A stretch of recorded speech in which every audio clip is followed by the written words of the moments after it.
I wish I could tell you that we're going to be able to stop all interference, but that just wouldn't be realistic. There will always be bad actors in the world, and we can't prevent all governments from all interference. But we can make it harder. We can make it much harder. And that's what we're going to focus on doing. So today, I want to share the steps that we're taking to protect election integrity and make sure that Facebook is a force for good in democracy. And while the amount of problematic content that we've found so far remains relatively small, any attempted interference is a serious issue. So here are 9 things that we're going to be working on over the next few months. First, we are actively working with the US government on its ongoing investigations into Russian interference. We've been investigating this for many months now, and for a while we had found no evidence of fake accounts linked to Russia running ads. And when we recently uncovered this activity, we provided that information to the special counsel.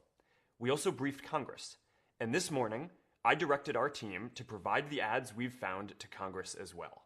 Now, as a general rule, we're going to be limited in what we can discuss publicly about ongoing law enforcement investigations, so we may not always be able to share all of our findings publicly. But we support Congress in deciding how to best use this information to inform the public, and we expect the government to publish its findings when their investigation is complete. Second, we will continue our own investigation into what happened on Facebook in this election. We may find more, and if we do, we will continue to work with the government on it. We're looking to foreign actors, including additional Russian groups and other former Soviet states, as well as organizations like the campaigns, to further our own understanding of how they used all of our tools. These investigations will take some time, but we will continue our thorough review.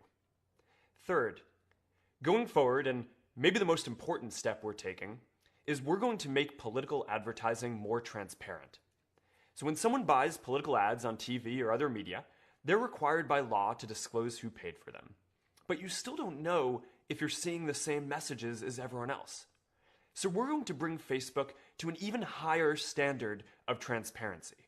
Not only will you have to disclose which page paid for an ad, but we will also make it so you can visit an advertiser's page and see the ads that they're currently running to any audience on Facebook. We will roll this out over the coming months, and we will work with others to create a new standard for transparency in online political ads. Fourth, we will strengthen our own ad review process for political ads. Now, to be clear, it has always been against our policies to use any of our tools in a way that breaks the law, and we have many controls already in place to prevent this. But we can do more. Most ads are bought programmatically through our apps and website without an advertiser ever speaking to someone at Facebook. And that's what happened here. But even without our employees directly involved in the sales, we can do better. Now, I'm not going to sit here and tell you that we're going to catch all bad content in our system. We don't check what people say before they say it, and frankly, I don't think society should want us to. Freedom means you don't have to ask for permission first, and that by default, you can say what you want. And if you break our community standards or you break the law, then you're going to face consequences afterwards. We won't catch everyone immediately, but we can make it harder to try to interfere. Fifth, we are increasing our investment in security and specifically in election integrity. In the next year, we will more than double the team working on election integrity. In total, we'll add more than 250 people across all of our teams focused on the security and safety of our community. Sixth, we will expand our partnerships with election commissions around the world.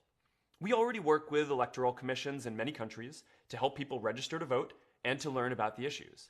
And we're going to keep doing that. And now we're also going to establish a channel to inform election commissions of the online risks that we've identified in their specific elections. Seventh, we will increase sharing of threat information with other technology and security companies. We already share information on bad actors on the internet through programs like Threat Exchange, and now we're going to explore ways that we can share more information about anyone attempting to interfere with elections. Now, it's important that tech companies collaborate on this, because it is almost certain that any actor trying to misuse Facebook will also be trying to abuse other internet platforms too. Eighth, we are working proactively to strengthen the democratic process. Beyond pushing back against threats, We will also create more services to protect our community while engaging in political discourse. For example, we're looking at adapting our anti-bullying systems to protect against political harassment as well. And we're scaling our ballot information tools to help more people understand the issues.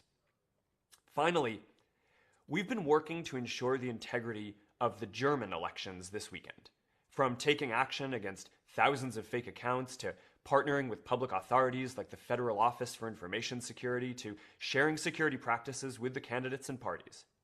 We're also examining the activity of accounts we've removed, and we have not yet found a similar type of interference effort in Germany. Now, this is incredibly important, and we've been focused on this for a while.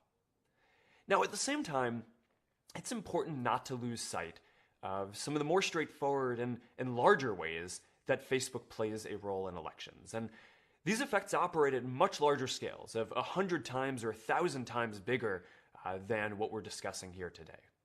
In 2016, people had billions and billions of interactions and open discussions on Facebook that may have never happened before offline. Candidates had direct channels to communicate with tens of millions of citizens, and campaigns spent tens of millions organizing and advertising online to get their messages out further. And we organized Get Out the Vote efforts that helped as many as 2 million people register to vote who might not have voted otherwise. Many of these dynamics were new in this election, and at a much larger scale than had ever been seen before in history at a minimum. And they were much larger in scale than any of the interference that we have found. But we are in a new world. It is a new challenge for internet communities to have to deal with nation states attempting to subvert elections. But if that's what we must do, then we are committed to rising to the occasion. Our sophistication in handling these threats is growing and improving quickly. We will continue working with the government to understand the full extent of Russian interference, and we will do our part, not only to ensure the integrity of free and fair elections around the world, but also to give everyone a voice and to be a force for good in democracy everywhere. Thanks for tuning in, and we'll keep you updated with more soon.